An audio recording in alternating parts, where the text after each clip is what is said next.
મહેસાણાની Vadnagar civil હોસ્પિટલના લાંચિયા અધિક્ષક doctor હર્ષિત પટેલના કોર્ટે 3 દિવસના રિમાન્ડ મંજૂર કર્યા। વડનગર સિવિલ હોસ્પિટલમાં ગાડીઓ પૂરી પાડતા કોન્ટ્રાક્ટરના ઓક્ટોબર અને નવેમ્બર મહિનાના 70,000ના બિલમાં સહી કરવા 20,000ની લાંચ માંગ્યાનો અધિક્ષક પર આરોપ છે।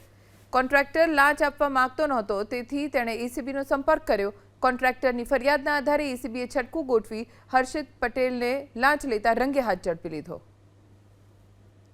3 દિવસના રિમાન્ડ મંજૂર કર્યા।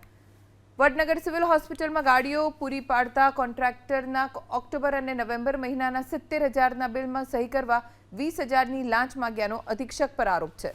કોન્ટ્રાક્ટર લાંચ આપવા માંગતો નહોતો, તેથી તેણે એસીબીનો સંપર્ક કર્યો। કોન્ટ્રાક્ટરની ફરિયાદના આધારે એસીબીએ છટકું ગોઠવી હર્ષિત પટેલને લાંચ લેતા રંગે હાથ ઝડપી લીધો।